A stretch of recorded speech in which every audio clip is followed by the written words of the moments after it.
Hey guys, John with TRD Trader here. So I have 2 days off, and in those 2 days, I'm going to be bringing you some more plays. Now, before I go into those plays, let me say, the plays I've been calling so far have been selling puts.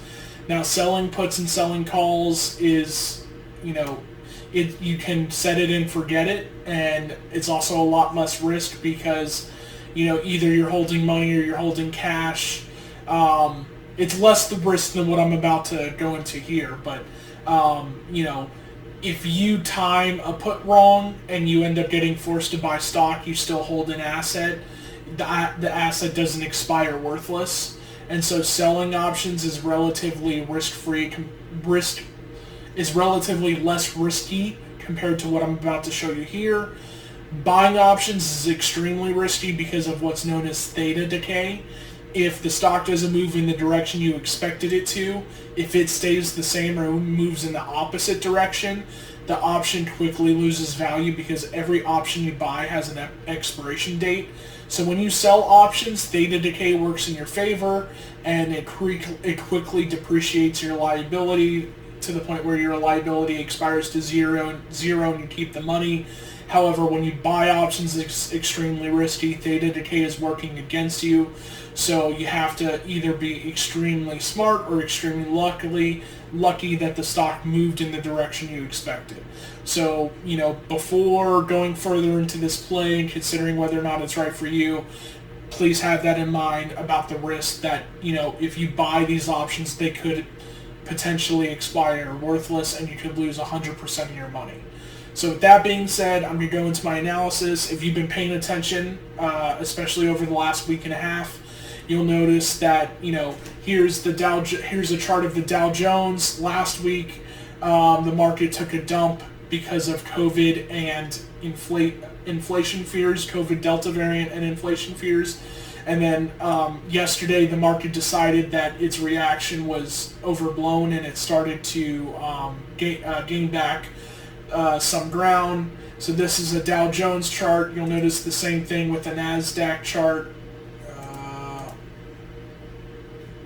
Here's the NASDAQ chart. It fell and then it regained again. And here's a S&P 500 chart. It fell and it regained again. So, the idea here is, ideally we would have, if you were going to buy a call, you would have bought a call here. Or if you were going to buy a put, you would have bought a put here. It would have gained in value as it fell. You sell the put, you buy a call, the call gains in value, and then it sells. But, I work 9-10 hours a day, not always at my home. But, now that I have 2 days off, I'm going to show you some options that even though they're not as good as we could have had, they still might be relatively good, at least for me. And so, but the point is, the market's going back up.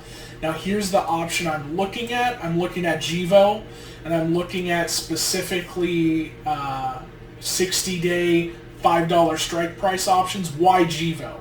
So the reason is I have $1,400 in my account that's just sitting there. It only shows 1,000, but that's because I've already put in the order for the calls. The calls are $200 each, so the 400 plus the 1,000 is 1,400. So I have enough money here that worst case scenario, if the call doesn't move as quickly as I expected, or if it flatlines, or if it goes down, I have enough money that if the option costs, where is that guy? If the stock costs $5 per share, that's my strike price, and then the cost to buy the option is $1.90, so let's call it $2. So we have $7 here. The total worst case scenario, the option's about to expire worthless, I can go ahead and buy the stock so that I can have something, an asset, rather than lose my money. So worst case scenario, I buy 200 shares at $7 per share. That's $1,400. So worst case scenario, I have $1,400. Yeah, $7 per share is more expensive than $6.50 where we're at now. But if you look historically over the last year, GVO for the most part has been pretty far above a $7 price range.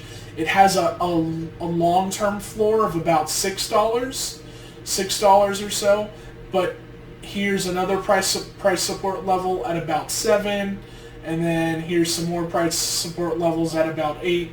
So historically, there's good precedent for Gevo to be above $7 per share. Additionally, if you look at the 100-day moving average, so the 100-day moving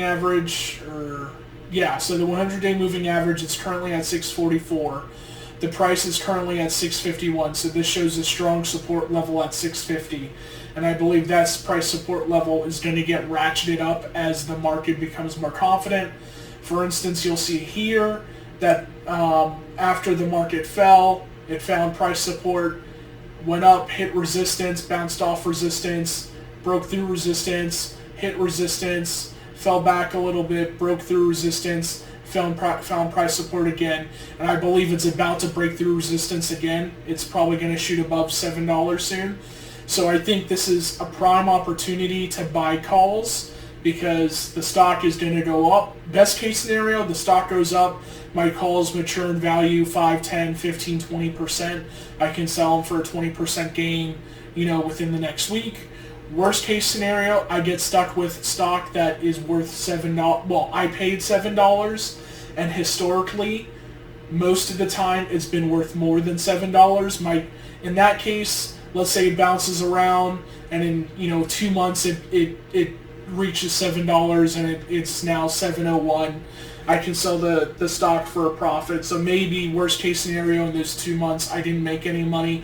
But best case scenario, tomorrow, I can turn around and sell my calls for a 5 or 10 or 15% gain when this does a gap up in the morning and it breaks through price support level or breaks through resistance level. So I think this stock is a prime opportunity to set in a buy order either for the stock or for the calls tonight. For me, like I said, because I have the money set aside that if the option is about to expire worthless, I have enough money set aside to buy the stock. If you don't have enough money set aside to buy the stock and you buy these calls and the stock doesn't go the way I predicted, you can lose all of your investments. So have that in mind when watching this video. With that being said, so I'm really confident about this play. I've already put in an order tonight. I have strike price of, $5. This is, 60 day? Almost 60 day, I think. Quantity of 2. Let's edit this to be 185. Hopefully I can capture the 185. Modify this order by. I have a limit, good till cancel, so hopefully this order will fill in the morning. Probably not, because I think this stock is gonna gap up, and if it does gap up, don't worry, don't try to chase the high. It'll probably gap up in the morning and then might fall a little bit. So for example, is this? So for instance, here we have a gap up at exactly 9 o'clock, 9:30 trading time. It gapped up. And then it fell a little bit, so don't try to chase the high. Wait for it to come down a little bit and then put in your calls, or that's what I'm going to do at least. So yeah, this is my play for the next day. Gevo, I think it's going to go higher. The market as a whole is going higher. I wish I could have gotten in earlier with call options, but when you have to work a 9-to-5 job in an office, it restricts your ability to do this stuff. But or at least over the next 2 days, I hope to bring more plays that I'm looking at. So this is what I'm looking at. I hope you learned something. I hope you're at the very least, if you're not learning anything, if you're not investing, at least paying attention to the market, and maybe you can kind of learn the in and outs, the ups and downs, how it seems to swing. With that, guys, I hope you enjoyed the video. Like, subscribe, and have a great night.